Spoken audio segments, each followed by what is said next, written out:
വിവാഹത്തിൻ്റെ താത്വികമായ കാര്യങ്ങളല്ല. ഒരുപക്ഷെ അത് സംബന്ധിച്ച് നമുക്ക് നല്ല ബോധ്യവും യോജിപ്പും ഒക്കെ ഉണ്ട്. വിവാഹത്തെ സംബന്ധിച്ചുള്ള അടിസ്ഥാനപരമായ കാര്യങ്ങളിൽ നമ്മുടെ മധ്യത്തിൽ, ലോകത്തിലൊക്കെ ഉണ്ട്, വിശ്വാസികളുടെ മധ്യത്തിലുണ്ട്, എന്നാൽ നമ്മുടെ മധ്യത്തിൽ അങ്ങനെ ഒരു തകർച്ച ഉണ്ടായിട്ടില്ലാത്തതുകൊണ്ട് ആയിരിക്കാം അത് ചർച്ച ചെയ്യുന്നില്ല. എന്നാൽ വിവാഹത്തിൻ്റെ ആലോചന, നടത്തിപ്പ് എന്നിങ്ങനെയുള്ള കാര്യങ്ങൾ സംബന്ധിച്ചാണ് നമ്മൾ ചർച്ച ചെയ്യാൻ ഉദ്ദേശിക്കുന്നത്. ഇത് ചർച്ചയ്ക്ക് പറ്റിയ വിഷയമാണ് എന്ന് തോന്നുന്നു. ഒരു പഠനം ഇതിനെക്കുറിച്ച് ഒരുപക്ഷെ ആവശ്യമുണ്ടാകുകയില്ല. പഠിപ്പിക്കാമെന്ന് വെച്ചാൽ പ്രയാസവുമാണ്. കാരണം ദൈവവചനത്തിൽ വ്യക്തമായി വിശദമായി പറഞ്ഞിട്ടുള്ള കാര്യങ്ങൾ പഠിപ്പിക്കാം. അത് വായിച്ച് പഠിച്ച് മനസ്സിലാക്കിയാൽ മതിയല്ലോ. വിവാഹത്തിൻ്റെ ആലോചനയും നടത്തിപ്പിനെയും കുറിച്ചുള്ള, വിവാഹ ശുശ്രൂഷയെക്കുറിച്ചും ഉള്ള കാര്യങ്ങളൊക്കെ ദൈവവചനത്തിൽ ഒറ്റ നോട്ടത്തിലൊന്നും കണ്ടുപിടിക്കാനില്ല. പിന്നെ ചില ആളുകൾ വളരെ സൂക്ഷിച്ച് നോക്കി ഇല്ലാത്തതും കണ്ടുപിടിക്കും. അങ്ങനെ ചില കാര്യങ്ങൾ കണ്ടുപിടിക്കാം. പിന്നെ വരികളുടെ ഇടയിൽ മറഞ്ഞു കിടക്കുന്ന ചില പ്രമാണങ്ങളുണ്ട്. അതും ആ പ്രമാണങ്ങളും പ്രധാനപ്പെട്ട പ്രമാണങ്ങൾ തന്നെയാണ്. കഴിഞ്ഞ കാലങ്ങളിൽ നമ്മുടെ മധ്യത്തിൽ വിവാഹാലോചനകളും വിവാഹ ശുശ്രൂഷകളുമൊക്കെ നടന്നു വരുന്ന ഒരു രീതി ഉണ്ടല്ലോ. ഈ അടുത്ത കാലത്ത് വേണമെങ്കിൽ കുറച്ച് വിട്ടുകളഞ്ഞ് നമ്മളൊക്കെ ഒരു തലമുറയായി തുടങ്ങിയ കാലത്ത് ചെയ്തിരുന്ന ആ ഒരു ചടങ്ങുകളും രീതികളും ഒക്കെ സൂക്ഷ്മമായി നമ്മൾ പരിശോധിച്ച് നോക്കിയാൽ അതിൻ്റെയൊക്കെ പിന്നിൽ വേദപുസ്തകത്തിലെ ചില പ്രമാണങ്ങൾ ഉണ്ടായിരുന്നു എന്നുള്ളൊരു ബോധ്യമാണ് എനിക്കുള്ളത്.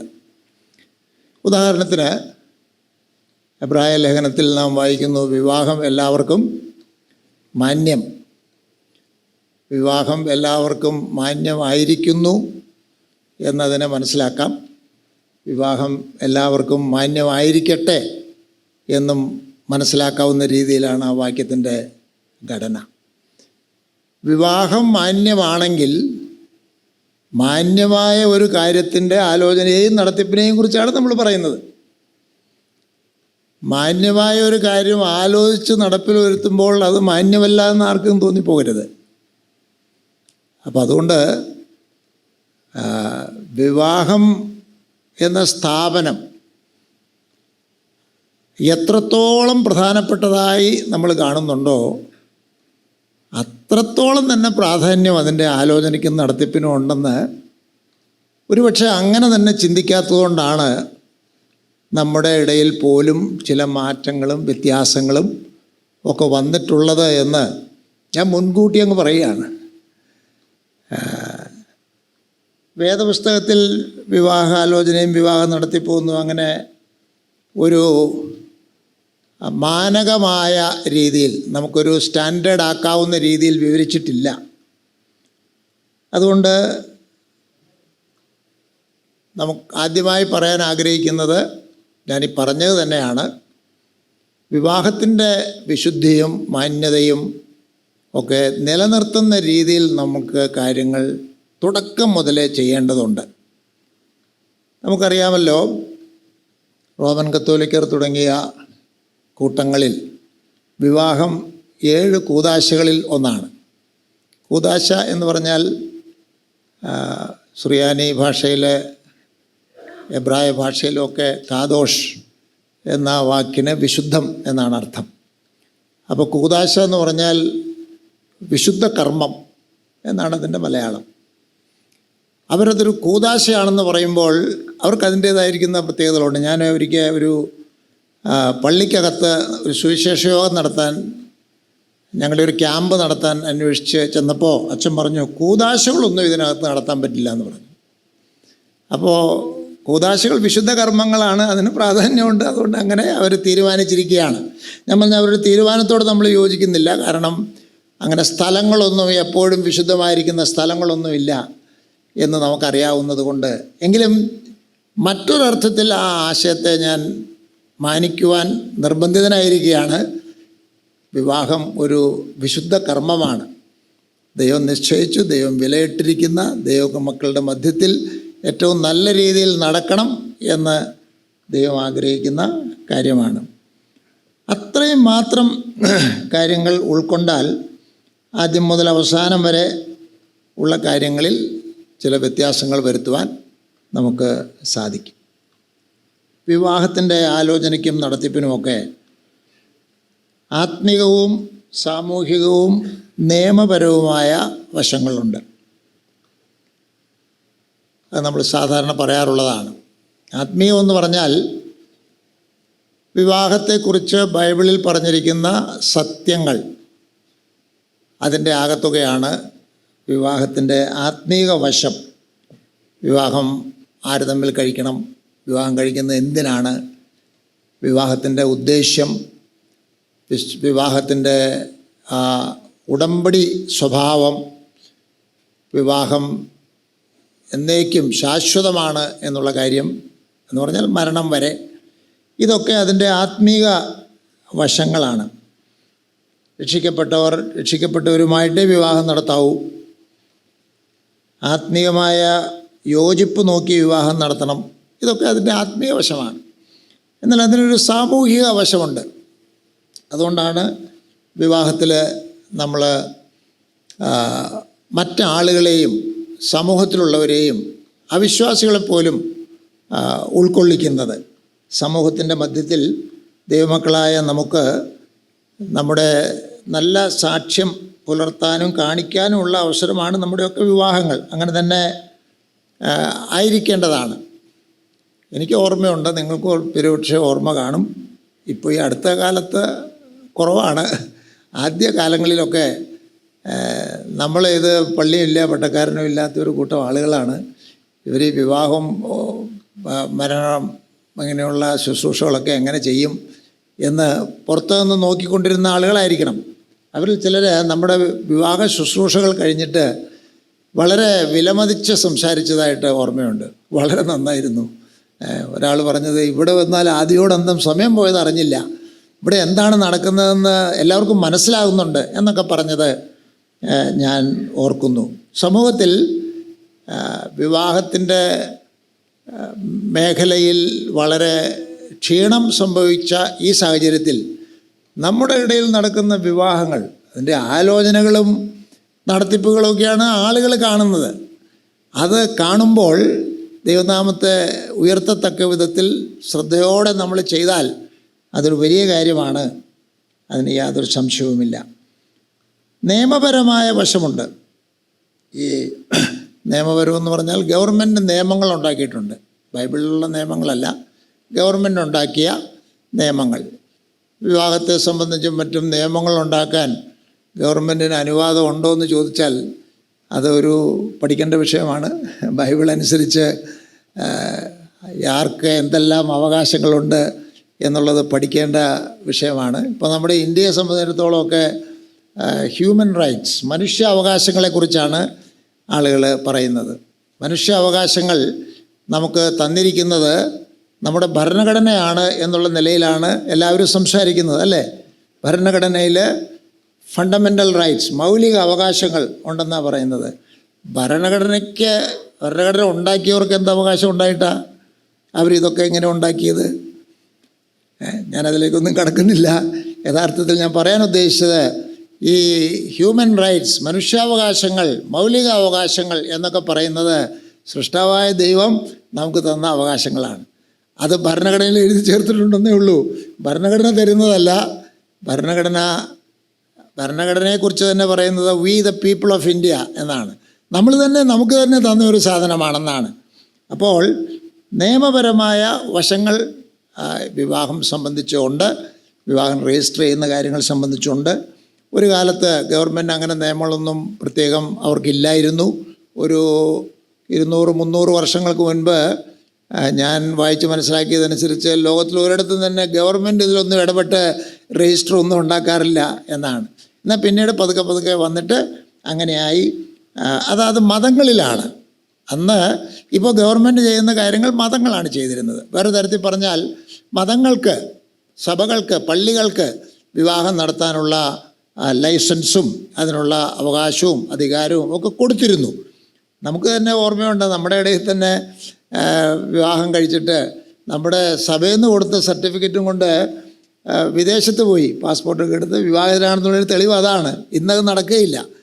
നമ്മുടെ സഭകൾക്കുള്ള അവകാശങ്ങൾ, ഉണ്ടായിരുന്ന അവകാശങ്ങൾ ഗവൺമെൻറ് ഏറ്റെടുത്തിരിക്കുകയാണ്. ഞാൻ പറഞ്ഞത്, ഈ നമ്മളെ സംബന്ധിച്ചിടത്തോളം ദൈവവചനത്തിന് വിരുദ്ധമല്ലാത്ത നിയമങ്ങൾ വിവാഹത്തിൻ്റെ മേഖലയിലും ആരുണ്ടാക്കിയാലും ദൈവവചനത്തിന് വിരുദ്ധമല്ലെങ്കിൽ നാം അവ പാലിക്കേണ്ടവരാണ്. അതുകൊണ്ട് നിയമം നോക്കണം.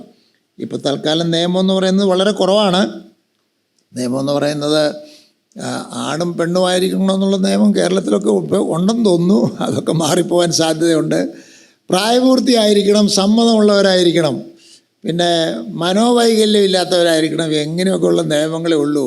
അങ്ങനെയുള്ളവർക്ക് ഗവൺമെൻറ് നിശ്ചയിച്ച നിയമം അനുസരിച്ച് വിവാഹം ചെയ്യാവുന്നതാണ്.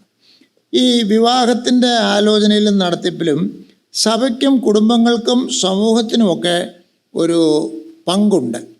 അതാണ് ഞാൻ ഒരു പോയിൻ്റായിട്ട് പറയാൻ ആഗ്രഹിക്കുന്നത്. സഭയ്ക്കും കുടുംബത്തിനും സമൂഹത്തിനും ഒരു പങ്കുണ്ട്. അതായത് വധൂവരന്മാർക്ക് അവർക്കിഷ്ടം പോലെ വിവാഹം കഴിക്കാം.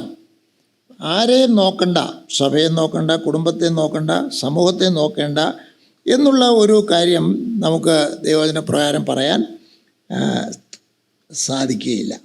അപ്പോൾ നമുക്ക് ആത്മീയ കാര്യങ്ങൾ, ഒരു വിവാഹത്തിൽ ആത്മീയമായ കാര്യങ്ങൾ ലംഘിക്കപ്പെടുന്നില്ല എന്നുള്ളത് ഉറപ്പുവരുത്തണം. അതാരാ ഉറപ്പുവരുത്തേണ്ടത്? അത് ആദ്യം ഈ വിവാഹിതരാകുന്ന വധൂവരന്മാർ തന്നെയാണ്. അവർ ദൈവമക്കളായതുകൊണ്ട് ദൈവഹിതത്തിന് വിപരീതമായി ഒന്നും ഞങ്ങൾ ചെയ്യുകയില്ല എന്നുള്ളത് അവർ ഉറപ്പുവരുത്തണം. പിന്നെ കുടുംബക്കാർ അത് ഉറപ്പുവരുത്തണം. എന്നാൽ ഇവരൊക്കെ തെറ്റിപ്പോയാലും സഭയിലെ അംഗങ്ങളെ സംബന്ധിച്ചിടത്തോളം സഭയുടെ പശ്ചാത്തലത്തിൽ നടക്കുന്ന വിവാഹങ്ങളിൽ അങ്ങനെയുള്ള നിയമങ്ങളൊന്നും ലംഘിക്കുന്നില്ല എന്ന് സഭ ഉറപ്പുവരുത്തണം.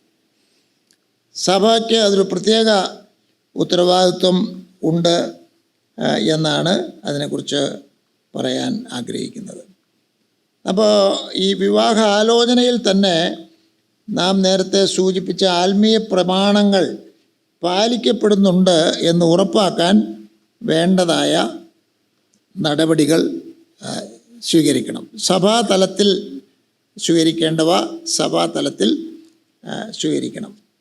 ഏറ്റവും ആദ്യത്തെ പടി ഒരുപക്ഷെ വധൂവരന്മാരായ വിശ്വാസിനികളെ തക്ക സമയത്ത് ചെറുപ്പത്തിൽ തന്നെ ദൈവവചനപ്രകാരമുള്ള വിവാഹത്തെ സംബന്ധിക്കുന്ന സത്യങ്ങൾ അവരെ പഠിപ്പിക്കുക എന്നുള്ളതാണ്. വിവാഹം എന്നുള്ളത് എന്താണെന്നുള്ളത് അവർ പുറത്തുനിന്ന് കേട്ട് പഠിക്കുന്നതിന് മുമ്പേ നമ്മുടെ സഭയിൽ അതിൻ്റെ ഉപദേശം എന്താണെന്നുള്ളത് പറഞ്ഞ് അവരെ പഠിപ്പിക്കണം. മാത്രമല്ല, നമ്മുടെ വളർന്നു വരുന്ന കുഞ്ഞുങ്ങൾ അടക്കം, പണ്ടൊക്കെ യുവാക്കന്മാരെ പഠിപ്പിച്ചാൽ മതി, യുവതികളെ പഠിപ്പിച്ചാൽ മതി, ഇപ്പോൾ കുഞ്ഞുങ്ങളിലേക്ക് അത് വന്നിട്ടുണ്ട്.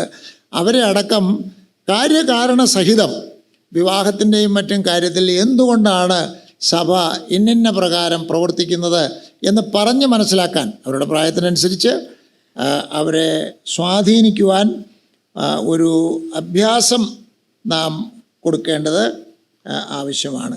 എന്ന് മാത്രമല്ല, നമുക്കൊക്കെ നാം ആഗ്രഹിക്കാത്ത രീതിയിൽ പല കാര്യങ്ങളും നടക്കുന്നതിൻ്റെ ഒരു കാരണം സംഭവം കുറേ മുമ്പോട്ട് പോയതിന് ശേഷമാണ് മിക്കവാറും സഭകൾ ഇടപെടുന്നത് എന്നുള്ളതാണ്.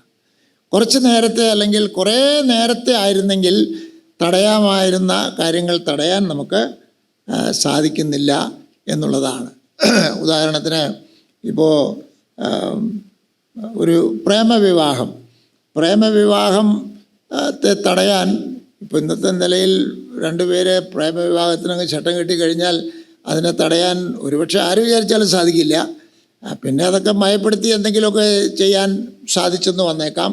എന്നാൽ ഈ കുട്ടികൾക്ക് സ്കൂളിലൊക്കെ പോകുമ്പോൾ ഗേൾ ഫ്രണ്ടും ബോയ് ഫ്രണ്ടും ഒക്കെ ഉണ്ടാകുന്നു എന്ന് കേൾക്കുമ്പോൾ നമ്മൾ എന്താ ചെയ്യുന്നത്? ഒന്ന് ചിരിച്ചു വിടുകയാണോ ചെയ്യുന്നത്?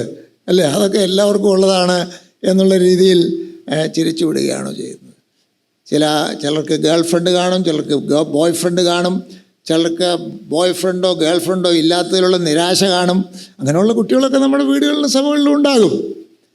അപ്പോൾ ആ സമയത്ത് തന്നെ അവരെ കാര്യം പറഞ്ഞ് മനസ്സിലാക്കി അങ്ങനെ ശരിയായ രീതിയിൽ വിശുദ്ധി പാലിച്ച് ജീവിക്കുന്നതിനുള്ള ഉപദേശം കൊടുക്കുകയും അത് അഭ്യസിപ്പിക്കുകയും ചെയ്യാൻ നമ്മൾ ശ്രദ്ധിക്കണം. ധാരാ ശ്രദ്ധിക്കേണ്ടതെന്ന് ചോദിച്ചാൽ ഞാൻ നേരത്തെ പറഞ്ഞല്ലോ, അവരവർ ശ്രദ്ധിക്കണം, കുടുംബക്കാർ ശ്രദ്ധിക്കണം, സഭക്കാർ തീർച്ചയായിട്ടും ശ്രദ്ധിക്കണം. പലപ്പോഴും അങ്ങനെയുള്ള കാര്യങ്ങളിൽ ഇടപെടുവാൻ നമ്മുടെ സഭകൾക്ക് മടിയുണ്ടെന്ന് തോന്നുന്നു. കാരണം ഒരു വ്യക്തിയുടെ സ്വകാര്യ ജീവിതത്തിൽ എത്രത്തോളം ഇടപെടാം എന്നുള്ളതിനെക്കുറിച്ചുള്ള ഒരു ആശങ്ക ഉണ്ടാകുന്നത് സ്വാഭാവികമാണല്ലോ.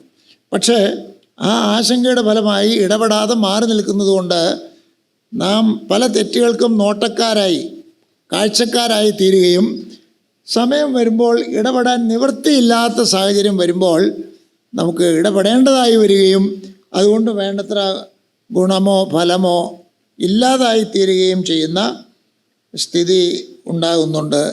നിങ്ങൾ എന്നോട് യോജിക്കും എന്ന് ഞാൻ വിചാരിക്കുന്നു. വിവാഹിതരാകുന്ന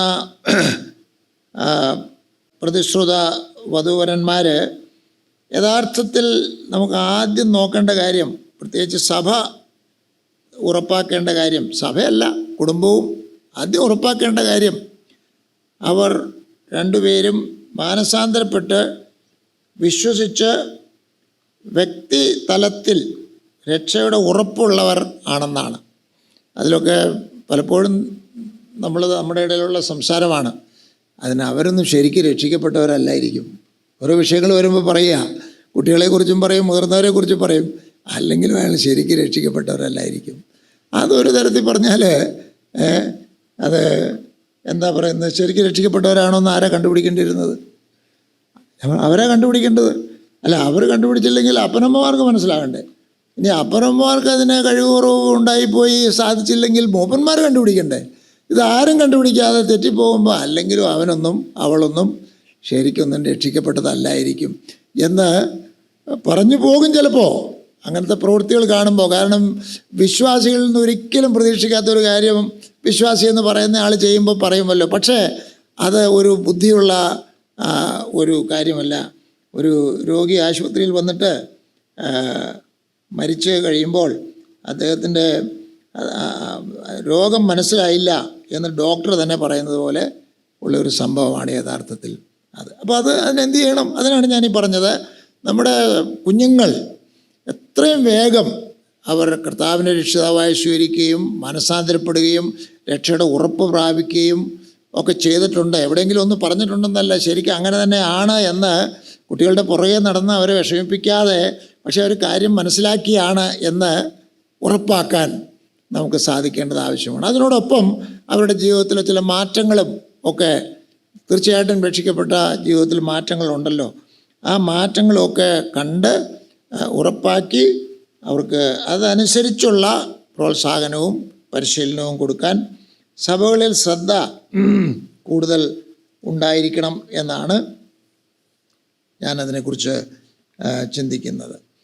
നേരത്തെ സൂചിപ്പിച്ചതുപോലെ ഈ ചടങ്ങുകൾ, ഈ ആലോചനയോടുള്ള ബന്ധത്തിലും നടത്തിപ്പിനോടുള്ള ബന്ധത്തിലും ഒക്കെയുള്ള ചടങ്ങുകൾ അത് എന്തിനാണ് എന്നറിയാത്തത് കൊണ്ടായിരിക്കാം ഒരുപക്ഷെ അത് കാര്യമില്ല എന്ന് ചിന്തിച്ചു പോകുന്നത് എന്ന് എനിക്ക് തോന്നിയിട്ടുണ്ട്. ഉദാഹരണത്തിന് പെണ്ണ് കാണൽ. അതെന്തിനാ പെണ്ണ് കാണൽ? പെണ്ണ് കാണൽ എന്ന് പറഞ്ഞാൽ പെണ്ണിനെ കാണുക എന്നുള്ളത് മാത്രമല്ലല്ലോ, ഒരു ചടങ്ങായിട്ട് ചില ആൾക്കാരൊക്കെ കൂട്ടി പെണ്ണിൻ്റെ വീട്ടിൽ പോയി പെണ്ണിനെ കാണുക. പിന്നെ ചെറുക്കൻ്റെ വീട്ടിൽ പോയി ആണിൻ്റെ വീട്ടിൽ പോയി ആണ് കാണൽ അത് നടത്തുക. പിന്നെ വീട് കാണൽ, അവർ താമസിക്കുന്ന വീട് കാണണം. അപ്പോൾ അങ്ങനെയൊക്കെയുള്ള കാര്യങ്ങൾ എന്തിനാണ് അങ്ങനെയൊക്കെ ചെയ്യുന്നത്? ഇതിപ്പോൾ അതിനൊന്നും സമയമൊന്നുമില്ല, ആളെ നേരത്തെ അറിയാം, ഞങ്ങൾ വേണ്ട കാര്യങ്ങളൊക്കെ അറിഞ്ഞിട്ടുണ്ട് എന്ന് പറയുന്നാൽ എന്താ അതിന് കുഴപ്പം എന്താണ്? ഞാൻ വിചാരിക്കുന്നത് പഴയ രീതികളിൽ പ്രത്യേകിച്ചും വിശ്വാസികളാകുമ്പോൾ പഴയ രീതികളിൽ ഒരുപാട് പ്രാർത്ഥന ഉണ്ടായിരുന്നു എന്ന് എനിക്കറിയില്ല. ഏതായാലും വിശ്വാസികളായപ്പോൾ പ്രാർത്ഥന ഉണ്ടായല്ലോ. പ്രാർത്ഥിച്ച് ആലോചിച്ച് കല്യാണ ആലോചനയിൽ പെണ്ണ് കാണലും ചെറുക്കം കാണലും വീട് കാണലും ഒക്കെ ഏതായാലും 4 ചടങ്ങുണ്ടെങ്കിൽ 4 പ്രാർത്ഥനയുണ്ടല്ലോ. പോകുമ്പോഴും വരുമ്പോഴും ചെല്ലുമ്പോഴും ഒക്കെ ഉണ്ടല്ലോ.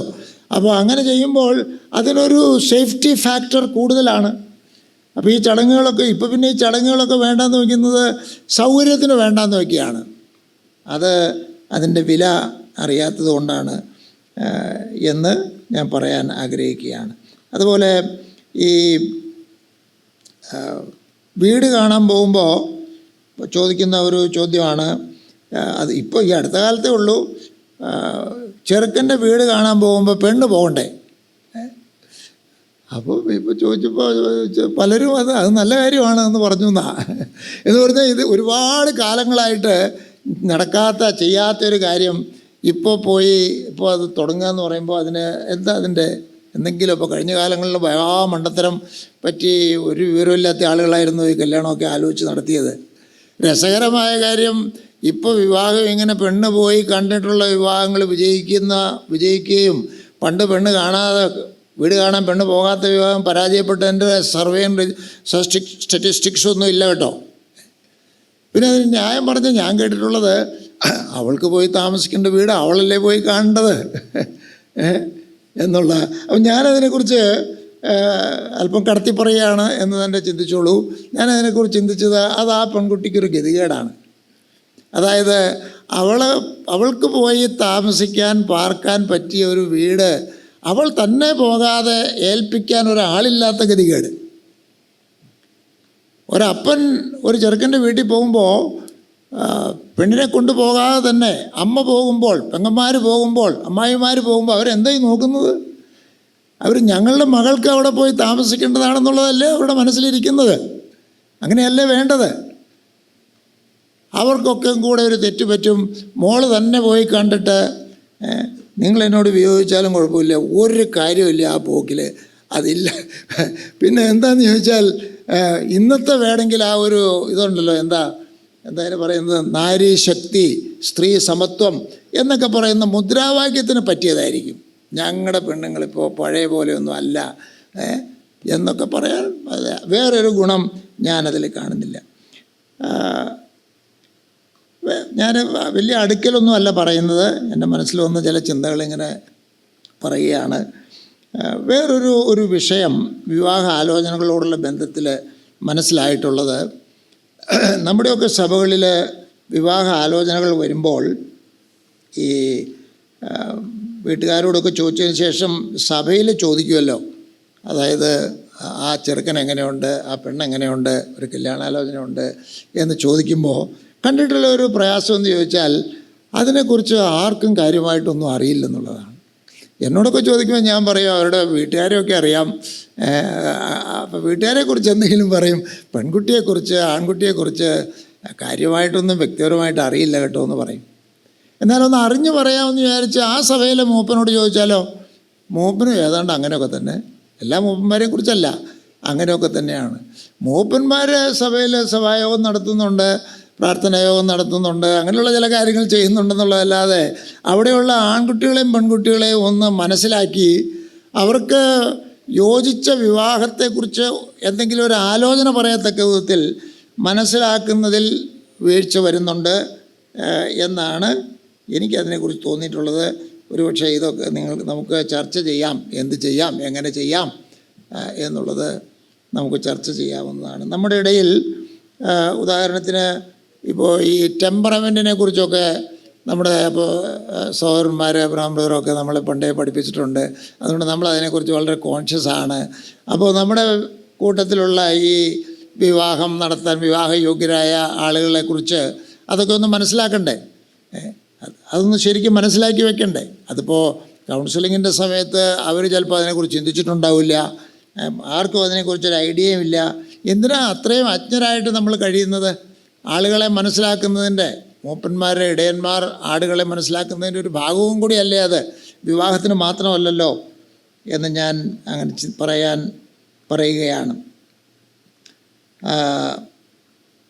അങ്ങനെ അറിഞ്ഞാൽ ആലോചനകൾ നടത്താനും അവർക്ക് വേണ്ട മാർഗനിർദ്ദേശം കൊടുക്കാനും ഒക്കെ വളരെ സഹായകരമാണ്. നമുക്കറിയാമല്ലോ, ഇപ്പോൾ എടുത്തുചാട്ടക്കാരനായ ഒരു ചെറുക്കനാണെങ്കിൽ കല്യാണം കഴിക്കുന്നവരെയല്ല, അതിനു മുമ്പും പല അപകടങ്ങളിലും ചെന്ന് ചാടാൻ സാധ്യതയുണ്ട്. എടുത്തുചാട്ടക്കാരിയായ ഒരു പെൺകുട്ടിയായാലും അങ്ങനെയാണ്. അപ്പോൾ അതൊക്കെ ആര് മനസ്സിലാക്കണം? അത് സഭയുടെ നേതൃത്വം തീർച്ചയായിട്ടും മനസ്സിലാക്കി വയ്ക്കണം. പിന്നെ കല്യാണാലോചന വരുമ്പോൾ ഉടനെ കയറി എടുത്തുചാട്ടക്കാരിയാണെന്ന് പറയരുതെന്നുള്ളത് പറയേണ്ട ആവശ്യമില്ല. അതിനൊക്കെ ഒരു സമയവും ഒക്കെ ഉണ്ട്, അല്ലേ? ഞങ്ങൾ പറയാറുള്ളത് അങ്ങനെയാണ്.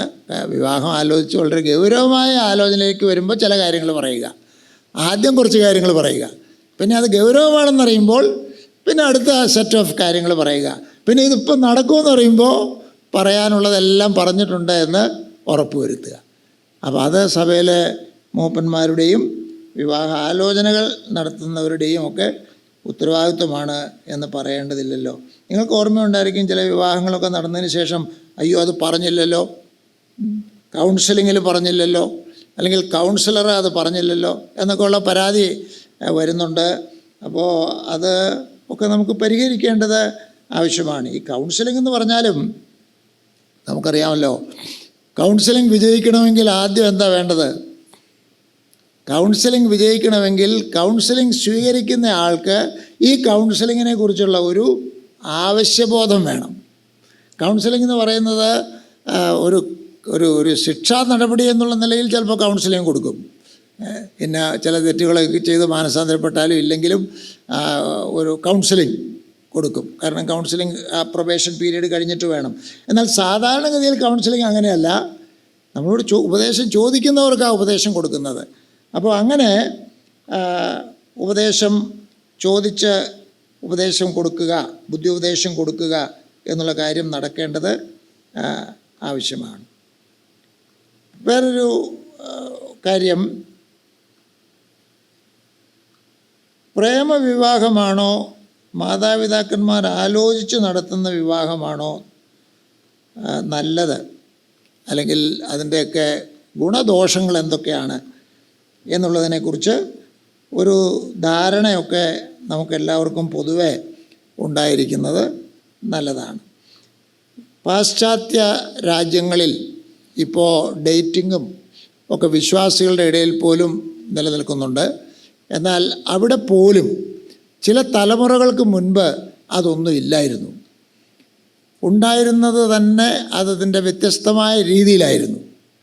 മാതാപിതാക്കന്മാരുടെ സാന്നിധ്യത്തിൽ വധൂവരന്മാരാകാൻ പോകുന്നവർക്ക് സംസാരിക്കാനുള്ള അവസരങ്ങൾ കൊടുക്കുക എന്നിങ്ങനെയുള്ള ഒരു കൺസർവേറ്റീവ് രീതിയിലായിരുന്നു. ഇപ്പോൾ അത് മാറി. അത് വിശ്വാസികളും അവിടെയൊക്കെ അങ്ങനെ ആയി. അവിടെയും ഉണ്ട് കേട്ടോ, കൺസർവേറ്റീവായിട്ട് ചെയ്യുന്ന ആളുകളിലെ ചില സമൂഹങ്ങളൊക്കെ ഉണ്ട്. ഇവിടെ നമുക്ക് അതിനെയൊക്കെ അന്ധമായി അനുകരിക്കുന്ന, അവരുടെ എഴുത്തുകളൊക്കെ വായിച്ച് അവരുടെ പ്രസംഗങ്ങളൊക്കെ കേട്ട് ഒക്കെ അതിനെ അനുകരിക്കുവാനായിട്ട് ശ്രമിക്കുന്ന ഒരു ചിന്ത ഉണ്ട്. തക്ക സമയത്ത് അതിനെ നമ്മൾ വേണ്ടത്ര പ്രതിരോധിച്ചില്ല എന്നെനിക്ക് തോന്നുന്നു. പ്രേമവിവാഹമായാൽ എന്താ, അറേഞ്ച്ഡ് മാരേജ് ആയാൽ എന്താ, സന്തോഷമായി ജീവിച്ചാൽ പോരെ എന്നൊക്കെയാണ് ചോദിക്കുന്നത്. സന്തോഷമായി ജീവിച്ചാൽ പോരെ? എന്താ ഈ സന്തോഷം എന്ന് പറയുന്നത്? അടി കൂടാതെ അങ്ങോട്ടും ഇങ്ങോട്ടും സമാധാനമായിട്ട് സന്തോഷമായിട്ട് ജീവിച്ചു പോവുക. എനിക്കറിയില്ല, അല്ലെങ്കിൽ എനിക്കറിയില്ലെന്നല്ല പറയേണ്ടത്, എനിക്കറിയാം. വിവാഹത്തെ വിജയമാക്കുന്നത് നമ്മൾ അനുഭവിക്കുന്ന സന്തോഷമൊന്നുമല്ല, ആണോ?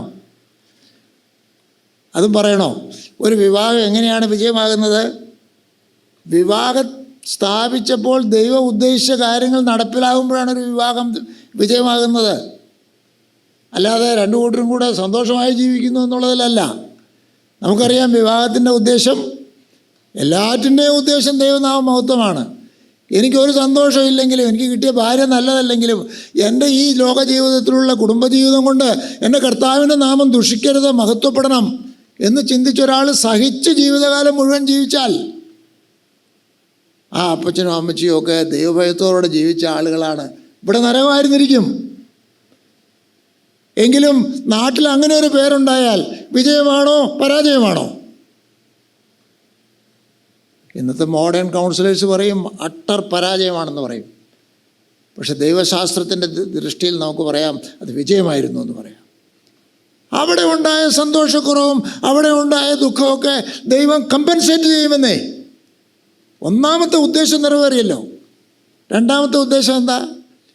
രണ്ടാമത്തെ ഉദ്ദേശം മക്കളുണ്ടാകണമെന്നുള്ളതാണ്. അല്ലെങ്കിൽ ഒരുപക്ഷെ അതിനു മുമ്പ് ദൈവവേല ചെയ്യണമെന്നുള്ളതാണ്. ദൈവം ഈ ലോകത്തെ ഭരിക്കാൻ ആഗ്രഹിക്കുന്നു. അത് തനിയെ മോളിൽ നിന്ന് ഭരിക്കാവുന്നതേ ഉള്ളൂ. അതിനു പകരം തൻ്റെ ഛായയിൽ പുരുഷന്മാരെയും സ്ത്രീകളെയും സൃഷ്ടിച്ച് അവരെ കുടുംബങ്ങളാക്കി അവർ ദൈവത്തിന് പകരമായി ഭൂമിയെ ഭരിക്കണം, ദൈവത്തിൻ്റെ വേല ചെയ്യണം. ഇതിനു വേണ്ടിയാണ് ദൈവം ഈ വിവാഹം എന്ന് പറയുന്നത് ഉണ്ടാക്കിയത്. അപ്പോൾ ഭാര്യയും ഭർത്താവും കൂടി നല്ല സഭയിൽ നല്ല അംഗങ്ങളായി നിന്ന് അവർ ഒരുമിച്ച് പ്രാർത്ഥിച്ച് സുവിശേഷം പറഞ്ഞ് ആത്മീയമായ എന്തെങ്കിലും നന്നായി ചെയ്തിട്ടുണ്ടെങ്കിൽ ആ വിവാഹം വിജയമാണോ അല്ലയോ?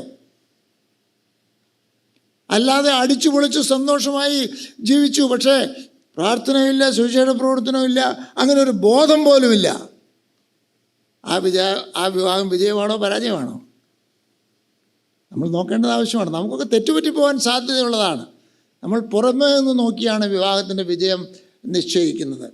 എങ്കിലും ഇത്രയൊക്കെ പറഞ്ഞെങ്കിലും ഞാൻ ഒരിക്കലും റെക്കമെൻഡ് ചെയ്യുന്നൊരു കാര്യമല്ല ഭാര്യാഭർത്താക്കന്മാർ അടികൂടി സമാധാനമില്ലാതെ ഇതൊന്ന് കഴിഞ്ഞെങ്കിൽ മതിയായിരുന്നു എന്ന് വിചാരിച്ച് അല്ലേ ഒരുമിച്ച് കിടക്കാത്തവർ, കാലങ്ങളായി ഒരുമിച്ച് കിടക്കാത്ത അതിനെ അനുകൂലിച്ച് സംസാരിച്ചു എന്ന് വരരുത്. ദൈവമക്കളായ നമുക്ക് ഒരിക്കലും അത് വരാൻ പാടില്ലാത്തതാണ്.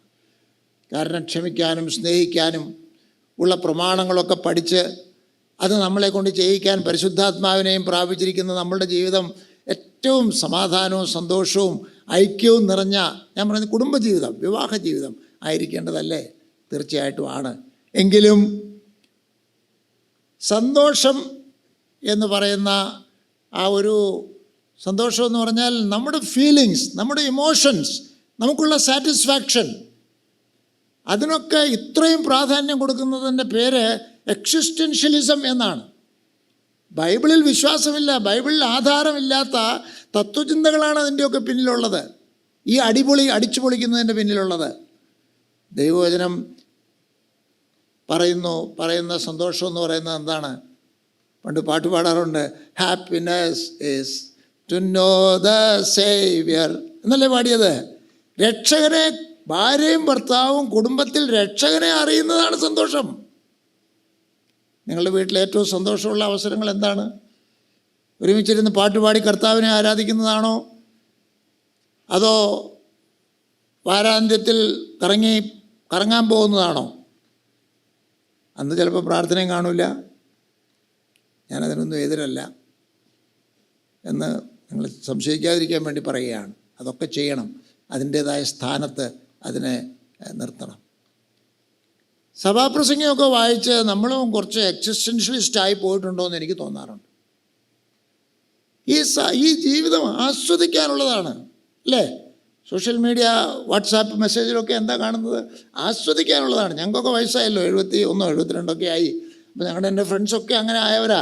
അവരൊക്കെ പറയുന്നത് അതാ, മക്കൾക്ക് വേണ്ടി സമ്പാദിക്കേണ്ട, ഭാര്യയ്ക്ക് വേണ്ടി ഒന്നും ചെയ്യേണ്ട, നിങ്ങൾ അടിച്ച് പൊളിച്ച് ജീവിക്കാമെന്നാണ് പറയുന്നത്.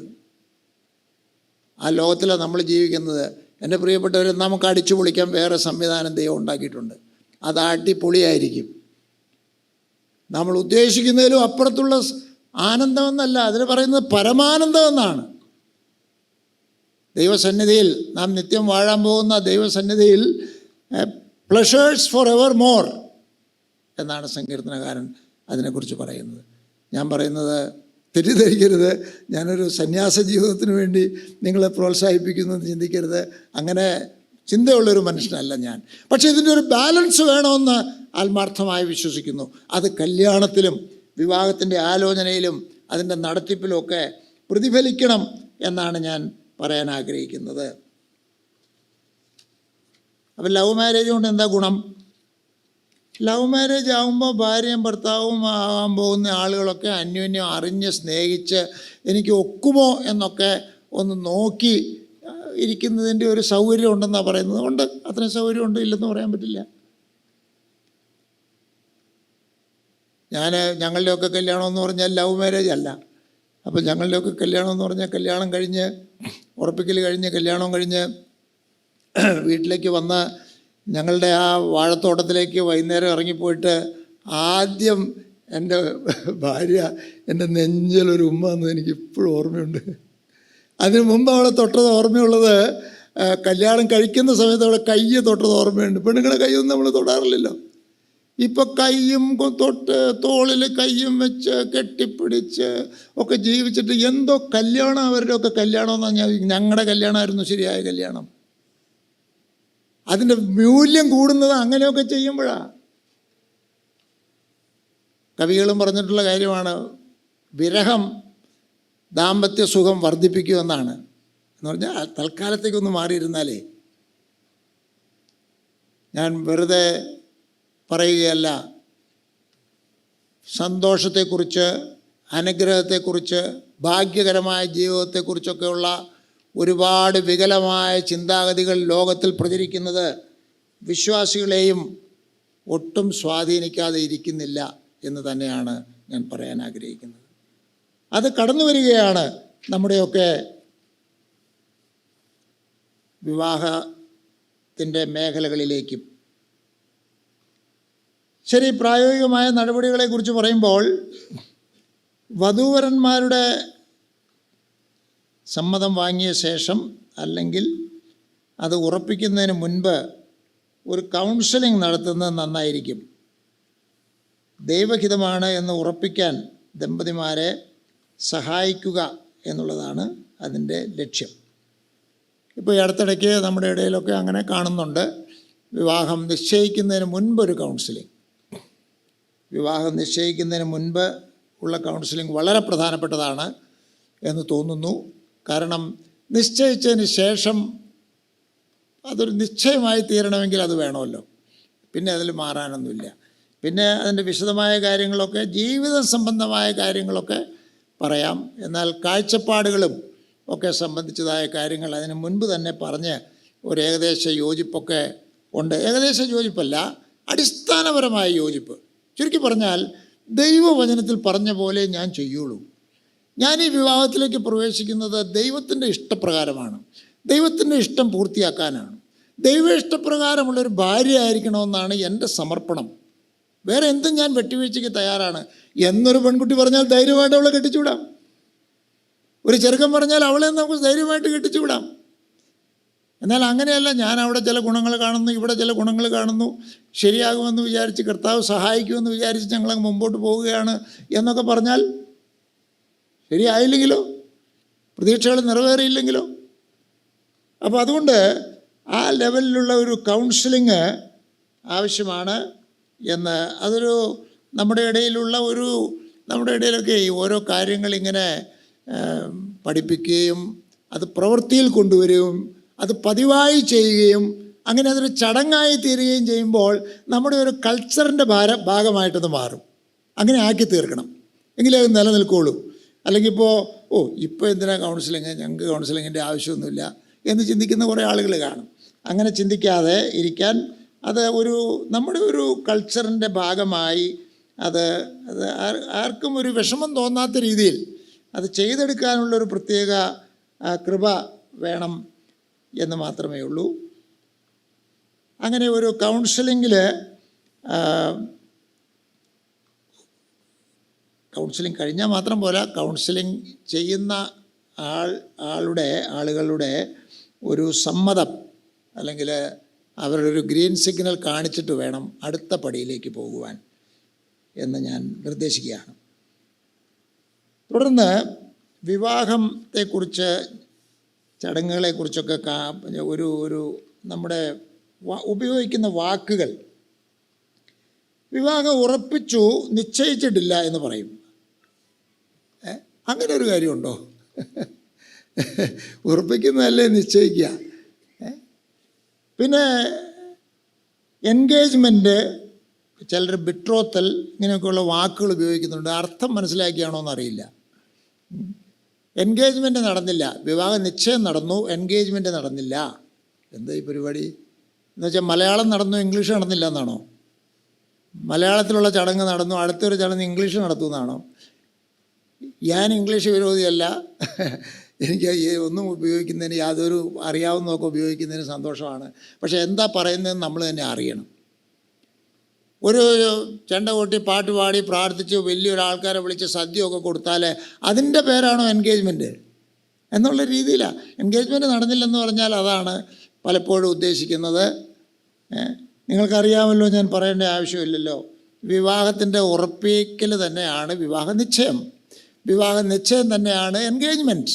അത് തന്നെയാണ് ബിട്രോത്തൽ. അതൊക്കെ പല വാക്കുകൾ. എൻഗേജ്മെൻ്റ് എന്ന് പറഞ്ഞാൽ എൻഗേജ്ഡായി, ഇനി വേറെ ആലോചന ഇല്ലെന്നാണ്. ബിട്രോത്തൽ എന്ന് പറഞ്ഞാൽ വാക്ക് കൊടുത്തു.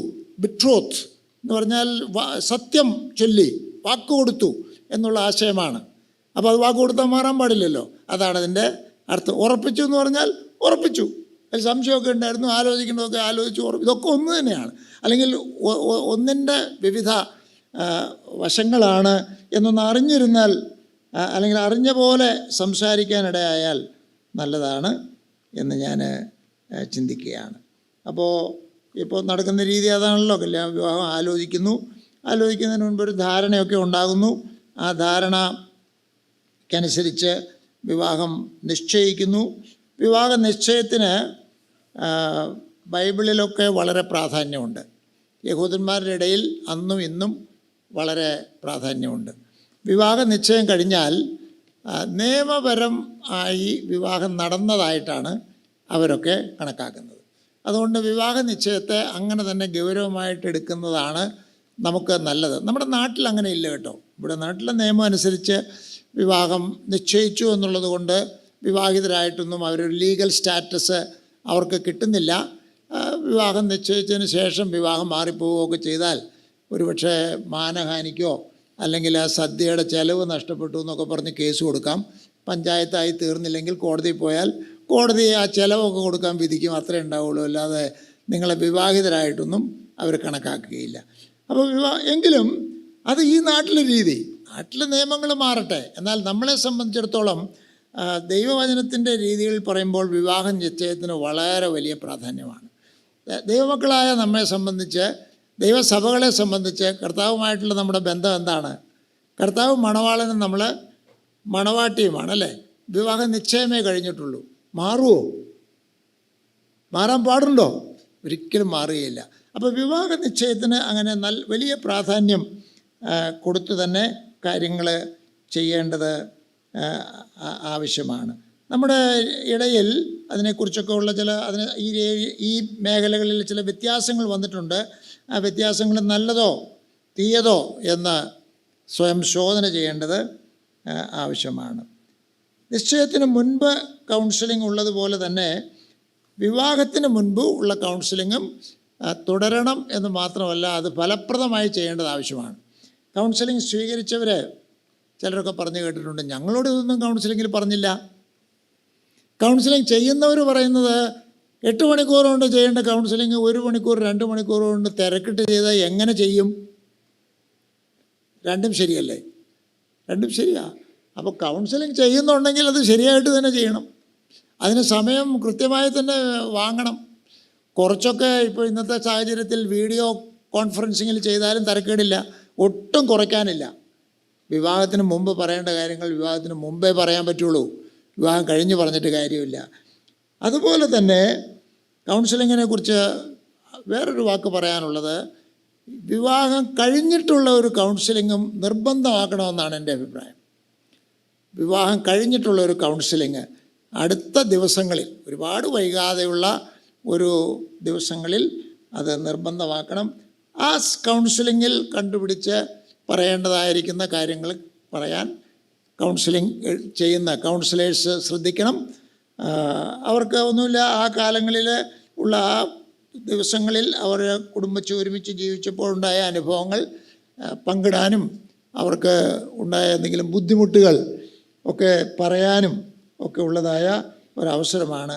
അതും നിർബന്ധമാക്കണം എന്നാണ്. നിർബന്ധമെന്ന് പറഞ്ഞാൽ ഇപ്പോൾ അങ്ങനെ പണ്ടില്ലാത്ത നിയമങ്ങൾ കൊണ്ടുവന്നു. അത് പരീശത്വമാണെന്നൊന്നും ആരും പറയരുത് കേട്ടോ. നിർബന്ധമെന്ന് പറഞ്ഞാൽ എന്താ അതിന് പറയേണ്ടത്? തീർച്ചയായും ചെയ്തിരിക്കണം എന്ന് മാത്രം മനസ്സിലാക്കിയാൽ മതി. നിർബന്ധം എന്നുള്ള വാക്ക് ഞാൻ ഒരുപക്ഷെ പിൻവലിക്കുകയാണ്. വേറൊരു കാര്യം, ഈ വിവാഹ നിശ്ചയത്തെക്കുറിച്ച് പറയുമ്പോൾ അതിൻ്റെ രേഖ വളരെ പ്രധാനപ്പെട്ടതാണ്. നിയമപരമായിട്ട് പറഞ്ഞാൽ ആ രേഖയ്ക്കൊന്നും കോടതി ചെന്നാൽ വലിയ വിലയൊന്നും ഉണ്ടാവില്ല കേട്ടോ. കോടതി ചെന്ന് കഴിഞ്ഞാൽ ഒരു നുണ പറഞ്ഞാൽ മതി. ഞാനന്ന് പേടിച്ചൊപ്പിട്ടതാണെന്നോ, എൻ്റെ സമ്മതമില്ലായിരുന്നു എന്നോ, എനിക്കന്ന് എൻ്റെ മാനസിക നില ശരിയല്ല, എന്തെങ്കിലും ഒരു കാരണം പറഞ്ഞാൽ കോടതി അങ്ങ് തള്ളിക്കളയും. പ്രത്യേകിച്ച് നമ്മളൊക്കെ എഴുതുന്നത് മുദ്രപത്രത്തിൽ പോലുമല്ല. മുദ്രപത്രത്തിൽ എഴുതിയാലും കാര്യമില്ല, അതൊക്കെ അവിടെ ചെന്ന് തള്ളിക്കളയാവുന്നതേ ഉള്ളൂ. എന്നാൽ മുദ്രപത്രത്തിൽ എഴുതി പിന്നെ അത് രജിസ്റ്റർ ചെയ്ത് വെച്ചാൽ അതിനൊക്കെ ആരാ പോകുന്നത്? അതുകൊണ്ട് അങ്ങനെയില്ല. രേഖയ്ക്ക് ഒരു വിലയുമില്ലെന്നല്ല ഞാൻ പറയുന്നത്, എങ്കിലും രേഖയ്ക്ക് വിലയുണ്ട്. എന്തിനാണ് ഈ രേഖയാക്കുന്നത്? പ്രധാനപ്പെട്ട കാര്യങ്ങളെ രേഖയാക്കുന്നത് അല്ലേ? നമ്മളവിടെ ഒരു ചെറിയ സാധനം, ഒരു കസേര മേടിച്ചു, അതിൻ്റെ രേഖ വല്ലതും സൂക്ഷിച്ചു വയ്ക്കാറുണ്ടോ? കുറച്ച് കാലത്തേക്ക് ഗ്യാരണ്ടി ഉണ്ടെങ്കിൽ സൂക്ഷിച്ചു വയ്ക്കും അല്ലേ? പക്ഷേ ഒരേക്കർ സ്ഥലം മേടിച്ചതിൻ്റെ ആധാരം കാണും. 10 സെൻറ്റ് ആണെങ്കിലും ആധാരം അവിടെ കാണും. അതെന്തിനാ എല്ലാവർക്കും അറിയാവുന്നതല്ലേ എന്ന് ചോദിച്ചാൽ അല്ല, അത് സർവ്വസമ്മതമായ കാര്യമാണ്. പ്രധാനമായ കാര്യങ്ങൾക്ക് രേഖ വേണം. അപ്പോൾ രേഖയാക്കണം. അതിൻ്റെ നാം ബന്ധപ്പെടുന്ന വിഷയം അതിനെ ഉറപ്പാക്കാനും അതിൻ്റെ ഗൗരവം ഉൾക്കൊള്ളുന്നു എന്ന് കാണിക്കാനുള്ളൊരു മാർഗമാണ് രേഖ. പിന്നെ രേഖയ്ക്ക് കൃത്യതയുണ്ട്. നമ്മൾ എന്തെങ്കിലും ഒരു ഊഹത്തിൽ പറയുന്ന പോലെയല്ല, രേഖ അതിൽ എഴുതിയതുപോലെ തന്നെ. അതുകൊണ്ട് ഒരു നിയമത്തിൻ്റെ ഭാഷയിലൊക്കെയാണ് നമ്മൾ വിവാഹ നിശ്ചയത്തിൻ്റെ കാര്യങ്ങൾ എഴുതുന്നത്. ഇനിയും അങ്ങനെ തന്നെ ചെയ്യേണ്ടത് ആവശ്യമാണ്. വിവാഹം നിശ്ചയിച്ചതിന് ശേഷം സഭകളിൽ പരസ്യപ്പെടുത്തുന്നുണ്ട്. അതെന്തിനാണെന്നുള്ള ചോദ്യം ചോദിക്കപ്പെടാറുണ്ട്. എത്ര നാൾ ഇടവേള വേണം? എന്തിനാണ് ഇങ്ങനെയൊക്കെ ഇടവേള എന്നുള്ള ചോദ്യങ്ങൾ വരാറുണ്ട്. മാറിയ സാഹചര്യത്തിൽ ഇതൊക്കെ വേണോ? വധൂവരന്മാർ സ്ഥലത്തില്ലാത്തപ്പോൾ എന്തു ചെയ്യാം എന്നിങ്ങനെയുള്ള ചോദ്യങ്ങളുണ്ട്. അതിനൊക്കെ ഉത്തരം, അതിന് എന്തിനാണ് ഈ പരസ്യപ്പെടുത്തുന്നത്? ഞാനതിന് ചോദിക്കാൻ ആഗ്രഹിക്കുന്നത്, ഈ രജിസ്ട്രാറുടെ ഓഫീസിൽ ചെന്ന് വിവാഹം രജിസ്റ്റർ ചെയ്യണമെന്ന് പറഞ്ഞാൽ അവരെന്തോ പറയും? രേഖകൾ ചോദിക്കും, എന്നിട്ടൊരു 30 ദിവസം കാത്തിരിക്കാൻ പറയില്ലേ? ഇപ്പോഴത്തെ നിയമം അനുസരിച്ച്. എന്തിനായി 30 ദിവസമെന്ന് അയാളോട് ചോദിച്ചാൽ അയാൾ പറഞ്ഞു തരില്ലായിരിക്കും. എങ്കിലും നിയമം അറിയാവുന്നവരോട് ചോദിച്ചാൽ, നിയമം പഠിച്ചവരോട് ചോദിച്ചാൽ അവർ പറയും. 30 ദിവസത്തെ ഗ്യാപ്പ് മാത്രമല്ല, എല്ലാവർക്കും കാണത്തക്ക വിധത്തിൽ അത് പരസ്യപ്പെടുത്തണം. ഒരു കാലത്ത് ഞാൻ സൂചിപ്പിച്ചു, ആ അധികാരങ്ങളൊക്കെ കൂടുതൽ അളവിൽ സഭകൾക്കുണ്ടായിരുന്നു. അന്ന് സഭകൾ അതിനെ ഗൗരവമായിട്ടെടുത്ത് വിളിച്ചു ചൊല്ലലുമൊക്കെ നടത്തി, പരസ്യപ്പെടുത്തി. ഇന്ന് സഭകൾ അതിനെ ഒട്ടും ഗൗരവമായിട്ട് എടുക്കുന്നില്ല. എന്തിനാ വിളിച്ചു ചൊല്ലുന്നതെന്ന് പോലും അറിയില്ല. അതൊക്കെ ഒരു അനാവശ്യമായൊരു അർത്ഥരഹിതമായ ചടങ്ങായി എന്നുള്ള സംസാരങ്ങളൊക്കെ വരികയാണ്. അല്ല പ്രിയപ്പെട്ടവരെ, അങ്ങനെ വിളിച്ചു ചൊല്ലുമ്പോൾ നമ്മൾ അതിൻ്റെ വിവാഹത്തിൻ്റെ ഗാംഭീര്യത്തെയും വിവാഹത്തിൻ്റെ വലിപ്പത്തെയും വിവാഹത്തിൻ്റെ നിയമപരമായ അവകാശം നമുക്കും ഉണ്ട് എന്നുള്ളതിൻ്റെയൊക്കെ പശ്ചാത്തലത്തിലാണ് നമ്മളത് ചെയ്യുന്നത്. അതുകൊണ്ട് പരസ്യപ്പെടുത്തണം. നമുക്കറിയാമല്ലോ, 3 ആഴ്ച വിളിച്ചു ചൊല്ലണം. അപ്പോൾ 1 മാസത്തെ ഗ്യാപ്പായി. അതിന് സൂത്രപ്പണികളൊക്കെ വെച്ച് 3 ആഴ്ച എന്ന് പറയുന്നത് 3 മീറ്റിങ്ങുകളാക്കുക. 3 മീറ്റിങ്ങുകളിൽ ഒരെണ്ണം അതേസമയം തന്നെ സഭായോഗത്തിന് മുമ്പും പിൻപും. എന്തിനാ അങ്ങനെയൊക്കെ സൂത്രപ്പണികൾ ചെയ്യുന്നത്? അതൊക്കെ ചുമ്മാ ഒരു തരം അതല്ല. 3 ആഴ്ച എന്ന് പറഞ്ഞാൽ 3 ആഴ്ച തന്നെ, 1 മാസം എന്ന് പറഞ്ഞാൽ 1 മാസം തന്നെ. അപ്പോൾ ചോദിക്കും, എന്താ ഈ 30 പ്രാവശ്യം സൂര്യൻ ഉദിച്ച് അസ്തമിച്ചതുകൊണ്ട് എന്താണെന്നാണ് ആളുകൾ ചോദിക്കുന്നത്. നമ്മൾ ഇടപെടുന്ന ഒരു സാധാരണ കാര്യമല്ലെന്നേ. 2 ആളുകളെ കെട്ടിച്ചു വിടുക എന്ന് പറയുന്ന ഒരു സാധാരണ കാര്യമല്ല. അത് വളരെ എല്ലായിടത്തും മാന്യമായൊരു കാര്യമാണ്. അങ്ങനെ തന്നെ അത് വരട്ടെ. നമ്മൾ തന്നെ അത് ചെയ്യാതെ അതിനർത്ഥമില്ലാത്തതുപോലെ സംസാരിച്ചാൽ എന്ത് വരും? മാറിയ സാഹചര്യങ്ങൾ ഉൾക്കൊണ്ടുകൊണ്ട് ഞാൻ തന്നെ കുറച്ചൊക്കെ കോംപ്രമൈസൊക്കെ എന്നോട് ചോദിക്കുന്നവരോട് പറയാറുണ്ട്. അങ്ങനെ നേരിട്ട് കാണാൻ പറ്റില്ലെങ്കിൽ വീഡിയോ കോൾ ആയിക്കോട്ടെ, വീഡിയോയിലും ബിട്രോത്തിലായിക്കോട്ടെ.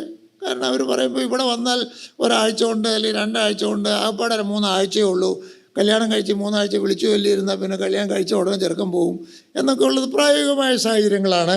അപ്പോൾ അവരോട് നിങ്ങൾ ജോലിക്ക് പോകണ്ടെന്നോ കല്യാണം കഴിക്കണമെങ്കിൽ വേണമെങ്കിൽ പറയാം, ആവർത്തന പുസ്തകത്തിൽ പറഞ്ഞ പോലെ 1 കൊല്ലത്തിൽ ലീവ് എടുത്തെങ്കിൽ വാന്നോ എന്തെങ്കിലുമൊക്കെ പറയാം. പക്ഷെ ഞാനതിന് മുതിരാറില്ല. അങ്ങനെ പറഞ്ഞാലും തെറ്റൊന്നുമില്ല. കാരണം പുസ്തകത്തിൽ പറഞ്ഞാലേ, പുസ്തകത്തിൽ പറയും കല്യാണത്തിന് സമയമുള്ളവർ കല്യാണം കഴിച്ചാൽ മതിയെന്നേ, ഈ തിരക്കിട്ട് കല്യാണം കഴിക്കണ്ടെന്ന്. അങ്ങനെ തിരക്കിട്ടപ്പോഴല്ലേ ഈ പരാജയം വരുന്നത്. അപ്പോൾ അതിനെന്ത് ചെയ്യാമെന്ന് ചോദിച്ചാൽ, ഒരു വീഡിയോ കോൾ ഇതൊക്കെ കോംപ്രമൈസാണ്, ഒത്തുതീർപ്പാണ്. വീഡിയോ കോളിലാണെങ്കിലും ഏതായാലും ആര് വേണം? വരനും വധുവും വേണം, മാതാപിതാക്കന്മാർ അല്ലെങ്കിൽ കുടുംബാംഗങ്ങൾ വേണം, സഭാപ്രതിനിധികൾ വേണം. അവരൊക്കെ കൂടി രേഖ ഉണ്ടാക്കി ഒപ്പിട്ട് സഭകളിൽ വായിച്ച് തയ്യാറായിരുന്നിട്ട് പിന്നെ വരുമ്പോൾ എൻഗേജ്മെൻ്റ് അല്ല നടക്കുന്നത്. അങ്ങനെ ഇപ്പോൾ ഞാൻ ആ വൊക്കാബുലറി ഒന്ന് കറക്റ്റ് ചെയ്യാൻ ശ്രമിക്കുകയാണ്. പിന്നെ അവിടെ നടക്കുന്നത് ഒരു സ്നേഹസദ്യയാണ്, ഒരു വിരുന്നാണ്. എൻഗേജ്മെൻറ്റ് നടന്ന ദമ്പതിമാർക്കുള്ളൊരു സ്വീകരണ യോഗമാണ്. അത് ആ രീതിയിൽ തന്നെ ചെയ്യാം എന്ന് ഞാൻ വിചാരിക്കുന്നു. എനിക്കതാണ് അതിൻ്റെ ആ പ്രത്യേക സാഹചര്യങ്ങളെക്കുറിച്ച് പറയാൻ ഉള്ളത്. വിവാഹം വളരെ ഗൗരവമുള്ള കാര്യമാണ്, അത് ഞാനിപ്പോൾ പറഞ്ഞതാണ്. ഓക്കെ, വിവാഹത്തിന് കുടുംബത്തിൻ്റെയും സഭയുടെയും സമൂഹത്തിൻ്റെയും അംഗീകാരം ഉണ്ടാകുമ്പോൾ സ്വർഗത്തിൻ്റെയും അംഗീകാരം ഉണ്ടാകുന്നു എന്ന് ചിന്തിക്കാൻ സാധിക്കണം. സ്വർഗത്തിൽ നിന്ന് ദൈവം ഈ വിവാഹം അംഗീകരിച്ചോ എന്നുള്ളത് സ്വർഗത്തിൽ പോയി നോക്കാനൊന്നും നമുക്ക് പറ്റിയില്ല. നമുക്ക് പറ്റുന്നതേ ഉള്ളൂ ദൈവവചനത്തിലെ പ്രമാണങ്ങൾ ലംഘിച്ചിട്ടില്ല എന്ന് ഉറപ്പുവരുത്തുക. 2, അതിൻ്റെ അടിസ്ഥാനത്തിൽ ഉണ്ടാക്കിയിട്ടുള്ള ഈ ചടങ്ങുകൾ എന്ന് പറയുമ്പോൾ സാധാരണ ഒരു വിലയില്ലാത്ത കാര്യമായിട്ടാണ് നമ്മൾ പറയുന്നത്. അതിന് എന്താ വേറെ വാക്കെന്ന് എനിക്കറിയില്ല. അതിന് ചടങ്ങെന്നല്ലല്ലോ നമ്മളൊക്കെ പറയുന്നത്, വിവാഹ ശുശ്രൂഷ അല്ലേ? അതുപോലെ വിവാഹ നിശ്ചയ ശുശ്രൂഷ എന്നല്ലേ പറയുന്നത്. അതതിൻ്റെ ശരിയായ വാക്കായിരിക്കും ഒരുപക്ഷെ. അങ്ങനെയൊക്കെ ചെയ്യാനുള്ള ശ്രമങ്ങളെ പഴഞ്ചൻ ചിന്തകൾ എന്നും പരിശുദ്ധം എന്നും പറഞ്ഞ് വിധിച്ച് മാറ്റാതിരിക്കുവാൻ ശ്രമിക്കണം. എന്താണെന്ന് വെച്ചാൽ നമ്മൾ ഈ ചെയ്യുന്ന കാര്യങ്ങൾക്ക് നമ്മുടെ ഇടയിൽ തന്നെ ഒരു വിലയും നിലയും ഇല്ലെങ്കിൽ പിന്നെ എങ്ങനെയാണ് അത് നിലനിന്ന് പോകുന്നത്? വിവാഹ ശുശ്രൂഷകളെക്കുറിച്ച് പറയട്ടെ. വിവാഹ ശുശ്രൂഷ തന്നെ ആയിരിക്കണം. അതിൻ്റെ സൗന്ദര്യം ആത്മീകമായിരിക്കട്ടെ. പ്രാഥമികമായി നമ്മുടെ വിവാഹ ശുശ്രൂഷകൾ അതിലെ കലാബോധവും സാങ്കേതികത്വവും ഒക്കെ ഞാൻ എഴുതിയിരിക്കുന്നത് പിൻസീറ്റിലിരിക്കട്ടെ എന്നാണ്, പുറകിലെ സീറ്റിലിരിക്കട്ടെ. ആനുകാലികമായി കലാബോധത്തോടുകൂടെ ആ ബാഹ്യ സൗന്ദര്യത്തോടുകൂടെ എല്ലാം നന്നായി ചെയ്യണം, എനിക്ക് യാതൊരു സംശയമില്ല. അത് പുറകിലിരിക്കട്ടെ. മുൻപിൽ എന്തിരിക്കണം? മുൻപിൽ ആത്മീയ മൂല്യങ്ങളാണ് ഇരിക്കേണ്ടത്. എന്ന് പറഞ്ഞാൽ ഒരു ദൈവ സാന്നിധ്യ ബോധം വരുന്നവർക്ക് എല്ലാവർക്കും ഉണ്ടാകാനിടയാകത്തക്ക വിധത്തിൽ വേണം. അതും ഏറ്റവും വലിയ പാട്ടുകാരെ കൊണ്ടുവന്ന് ചെകിട് അടയ്ക്കുന്ന രീതിയിലുള്ള, എനിക്ക് തോന്നുന്നു ഇവരൊക്കെ പാട്ട് പഠിച്ചിട്ടുണ്ടെങ്കിലും സീക്രട്ട് മ്യൂസിക് എന്ന് പറഞ്ഞൊരു സാധനം പഠിപ്പിച്ചിട്ടുമില്ല. സീക്രട്ട് മ്യൂസിക് എന്ന് പറഞ്ഞാൽ എന്താ? ദൈവത്തിൻ്റെ സന്നിധിയിൽ ഇരുന്ന് പാടാവുന്ന പാട്ടുകൾ. അതിൻ്റെ രാഗവും ഗുണവും ശ്രുതിയും ഒക്കെ വ്യത്യാസമായിരിക്കും. അടിച്ചു പൊളിച്ച് മനുഷ്യൻ്റെ ഹൃദയം തകർത്ത് കളയുകയല്ല. വളരെ സുന്ദരമായി ശാന്തമായി ദൈവിക അന്തരീക്ഷം അവിശ്വാസികൾ പോലും തോന്നത്തക്ക വിധത്തിലുള്ളതാണ് വേണ്ടത്. അതിനിപ്പോൾ നമുക്ക് ചിന്തിക്കുന്നത് എന്താണെന്ന് എനിക്കറിയില്ല, ഞാൻ ചുമ്മാ പറയുകയാണ്. ഏറ്റവും കുറഞ്ഞ ചിലവിൽ ഏറ്റവും അടിപൊളി ആരാന്നാണ് നോക്കുന്നത്. സഭ പോലും നോക്കുന്നില്ല. എന്ന് വെച്ചാൽ പറയുന്നതിന് കുഴപ്പമില്ല, പെന്തക്കോസ്തുകാർ പാടിയാലും കുഴപ്പമില്ല, അതിനെന്താ കുഴപ്പമെന്നാണ് ചോദിക്കുന്നത്. പെന്തക്കോസ്തുകാർ പാടുക എന്ന് പറഞ്ഞാൽ അപ്പോൾ അതൊരു ശുശ്രൂഷയാണോ? പെന്തക്കോസ്തുകാരോട് സഹകരിച്ച് നമ്മൾ ഒരു ശുശ്രൂഷയും ചെയ്യുന്നില്ലല്ലോ. അപ്പോൾ ഈ പാട്ട് പാടുക എന്ന് പറയുന്നത് എന്താ പരിപാടി? അത് എന്താ അതിന് പറയുന്നത്? അത് എൻ്റർടൈൻമെൻ്റാണോ? ഓർക്കസ്ട്രയാണോ അവിടെ നടക്കുന്നത്? അതോ ആരാധനയാണോ? അതോ ശുശ്രൂഷയാണോ? എങ്ങനെ ആത്മീയ അന്തരീക്ഷം ഉണ്ടാകും? വല്ലയിടത്തും ഒരു കല്യാണത്തിൽ ആത്മീയ അന്തരീക്ഷം ഉണ്ടായിപ്പോയാൽ അതൊരു അത്ഭുതം എന്ന് വിചാരിച്ചാൽ മതി, അപകടത്തിൽ സംഭവിച്ചു എന്ന് വിചാരിച്ചാൽ മതി. എനിക്ക് നിർദ്ദേശിക്കാനുള്ളത് ഈ ഒരൊറ്റ വാചകത്തിലാണ്. ആത്മീയമായ സൗന്ദര്യം, ദൈവ സാന്നിധ്യം കൊണ്ടുണ്ടാകുന്ന സൗന്ദര്യം പറയുന്നത് ക്ഷമിക്കണം, പഴയ കാലത്ത് നിവൃത്തിയില്ലാഞ്ഞിട്ടായിരിക്കും. നമ്മുടെ തന്നെ തലമുറയിൽ അത് കുറച്ചധികം ഉണ്ടായിരുന്നു, ഇപ്പോഴത്തേക്കാൾ കൂടുതലുണ്ടായിരുന്നു. നിവൃത്തിയില്ലാഞ്ഞിട്ടാ. കാരണം ഈ വലിയ പരിപാടികളൊന്നും ചെയ്യാനേ ആർഭാടോ അലങ്കാരത്തിനോ ഒന്നുമുള്ള പണം ഉണ്ടായിരുന്നില്ല നമ്മുടെയൊക്കെ കയ്യിൽ. അതുകൊണ്ടായിരിക്കും അങ്ങനെ സംഭവിച്ചത് എന്ന് ഞാൻ വിചാരിക്കുന്നു. അതുകൊണ്ട് ലാളിത്യത്തിനും ഗൗരവബോധത്തിനും ഗാംഭീര്യത്തിനും പ്രാധാന്യം കൊടുക്കണം. ഇംഗ്ലീഷിൽ സോളം എന്നൊരു വാക്കുണ്ട്, സോളംനിറ്റി. മലയാളം എന്താണെന്ന് എനിക്കറിയില്ല. ഞാൻ പെട്ടെന്ന് നോക്കിയപ്പോൾ ഗാംഭീര്യം എന്നാണ്, അത് അത്ര ശരിയായില്ല എന്ന് തോന്നുന്നു. സോളം എന്ന് പറഞ്ഞാൽ ഇങ്ങനെ ദൈവം ഇവിടെ ഉണ്ട് എന്നുള്ള ആ ഒരു ഫീലിംഗ് ഉണ്ടാക്കിയെടുക്കാനാണ് നമ്മൾ ശ്രമിക്കുന്നത്. അതിന് പാട്ടും പ്രാർത്ഥനയും പോക്കും വരവും ഇരിപ്പും എല്ലാം അതനുസരിച്ച് തന്നെ ചെയ്താൽ തീർച്ചയായും അത് വിജയകരമായിരിക്കും. അങ്ങനെ ദൈവ സാന്നിധ്യ ബോധത്തിൽ നിന്നും സ്വയമുള്ള താഴ്മയുടെ മനോഭാവത്തിൽ നിന്നുമാണ് ഇതൊക്കെ വിവാഹവേദിയിലും വിവാഹ നിശ്ചയത്തിൻ്റെ വേദിയിലും ഉണ്ടാകേണ്ടത്. അല്ലാതെ അതൊരു കൃത്രിമത്വം ഉണ്ടാക്കിയിട്ട് കാര്യമൊന്നും ഇല്ല. ഞാൻ പറയട്ടെ, ദൈവ സാന്നിധ്യ ബോധം, സ്വയം താഴ്ച, ഇത് രണ്ടും ഉണ്ടെങ്കിൽ നമുക്ക് ആലോചിച്ച് പരിപാടികളൊക്കെ പ്രോഗ്രാമൊക്കെ അങ്ങനെ ഉണ്ടാക്കാൻ സാധിക്കേണ്ടതാണ്. നമ്മുടെ ഇടയിൽ ഒരു തലമുറ കൊണ്ട് വന്ന മാറ്റങ്ങൾ ലോകമയത്വം കാണിക്കുന്നുണ്ട് എന്ന് എന്നോട് പലരും പറഞ്ഞിട്ടുണ്ട്, എനിക്ക് തോന്നുന്നുമുണ്ട്. ഉണ്ടെങ്കിൽ മാറ്റങ്ങൾ വരുത്തി ആവശ്യം പോലെ പഴയതിലേക്ക് പോകുന്നതിന് ശങ്കിക്കേണ്ട ആവശ്യമില്ല. എനിക്ക് നിർദ്ദേശിക്കാനുള്ള ഒരു കാര്യമാണ്. ഞാൻ പറഞ്ഞത് ശ്രദ്ധിച്ചല്ലോ. നമ്മുടെ ഇടയിൽ ഒരു തലമുറ കൊണ്ട് ഈ വന്ന മാറ്റങ്ങൾ ലോകമയത്വം കാണിക്കുന്നുണ്ടെങ്കിൽ, പലരും പറഞ്ഞിട്ടുള്ളതുകൊണ്ടാണ്, എനിക്കും തോന്നിയിട്ടുണ്ട്, അതുകൊണ്ടാണ്. മാറ്റങ്ങൾ വരുത്തി, ആവശ്യമുള്ള മാറ്റങ്ങൾ വരുത്തി പഴയതിലേക്ക് തിരിച്ചു പോകുന്നതിന് ശങ്കിക്കുകയൊന്നും വേണ്ട. ആളുകൾ എന്ത് വിചാരിക്കും, എല്ലാവരും മറ്റേ പോലെയാണല്ലോ ചെയ്യുന്നത് എന്നൊന്നും ചിന്തിക്കേണ്ടതായിരിക്കുന്ന ആവശ്യമില്ല. എൻ്റെ പെട്ടെന്ന് ഓർമ്മ വന്നൊരു കാര്യം പറയാം. നമ്മുടെ ഇടയിൽ വധൂവരന്മാരെ വിവാഹത്തിന് നിശ്ചയത്തിനും വിവാഹ ശുശ്രൂഷയിലുമൊക്കെ സ്റ്റേജിൽ കയറ്റി ഏറ്റവും മുകളിൽ ആദ്യം തന്നെ ഇരുത്തും.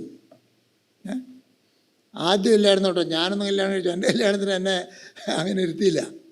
പിന്നെ പതുക്കെ തുടങ്ങിയപ്പോൾ ലോകത്തിൽ എല്ലായിടത്തും അങ്ങനെയാണ്. എന്നാൽ എല്ലായിടത്തും അങ്ങനെയല്ല. എനിക്കറിയാം, ഇന്നും അങ്ങനെ ഇരുത്താത്ത സഭകളെ അറിയാം. വിശ്വാസികളുടെ സഭകളാണ്. ബ്രദറൻ സഭയെ എനിക്കറിയാം. പലരും അങ്ങനെ ചെയ്യുന്നവരുണ്ട്. അവർ വചന ശുശ്രൂഷ എല്ലാം നടക്കുന്നവരെ താഴെ ഇരുന്ന് വചനം കേൾക്കും.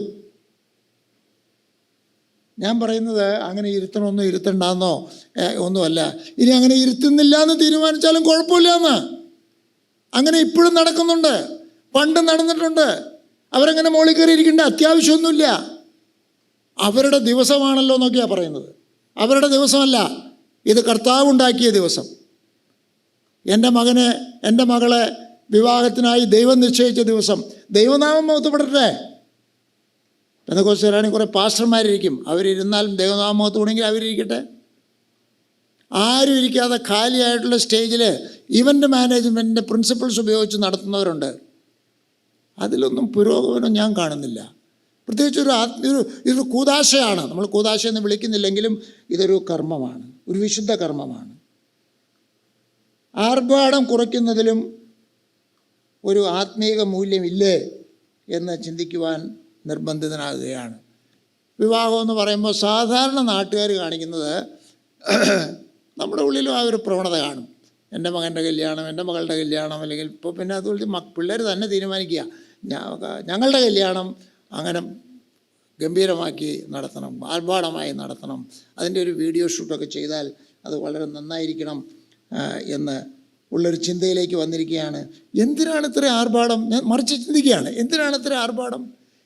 പലപ്പോഴും കയ്യിലില്ലാത്ത പണം കടമെടുത്തും കടം വരുത്തിയും ഒക്കെയാണ് ഈ കാര്യങ്ങൾ നടത്തുന്നതെന്നുള്ളത് ഞാൻ പറഞ്ഞു കേട്ടിട്ടുണ്ട്. എന്തിനാ അതിൻ്റെ കാര്യം എന്താ ഉള്ളത്? ലാളിത്യം അല്ലേ വലിയ കാര്യമായിട്ട് ഇപ്പോഴും പറയുന്നത്. ലളിതമായി ചിന്തിക്കുക അല്ലേ? എല്ലാ കാര്യത്തിലും ലാളിത്യത്തിൻ്റെ ഭംഗി വേറെ ഒന്നിലുമില്ല. ഈ ആർഭാടത്തിലുള്ള ഭംഗിയല്ല ലാളിത്യത്തിലുള്ളത്. അതുകൊണ്ട് ലളിതമായ രീതിയിൽ, ചിലവ് കുറഞ്ഞ രീതിയിൽ, എന്നാൽ അതേസമയം തന്നെ ആത്മീയ മൂല്യങ്ങൾക്ക് നഷ്ടം വരുത്താതെ വിവാഹങ്ങൾ ചെയ്യുവാൻ നമ്മൾ വിവാഹങ്ങളും ചടങ്ങുകളും നടത്താൻ തുടങ്ങിയാൽ ഒരു മാറ്റം തന്നെ ആയിരിക്കും. നമ്മുടെ ഉപദേശങ്ങളോട് പൊരുത്തപ്പെടാത്തവരെ സ്റ്റേജിൽ കയറ്റുകയും അവരുമായി ശുശ്രൂഷകൾ പങ്കിടുകയും ചെയ്യുന്നത്, അത് ഗാന ശുശ്രൂഷയായാലും ഒഴിവാക്കുകയല്ലേ വേണ്ടത് എന്ന് ഞാൻ ചോദിച്ചിരിക്കുകയാണ്. എൻ്റെ അഭിപ്രായം ഒഴിവാക്കുകയാണ് വേണ്ടതെന്നാണ്. നിശ്ചയത്തിന് മുൻപും നിശ്ചയത്തിന് ശേഷവും കൗൺസിലിംഗ് ചെയ്യുന്നത് പോലെ വിവാഹാനന്തരം ഒരു കൗൺസിലിംഗ് സെഷനെങ്കിലും ക്രമീകരിക്കുന്നത് നല്ലതാണ് എന്നാണ് ഞാൻ എഴുതിയത്. ആവശ്യമാണെന്ന് പറയുന്നു.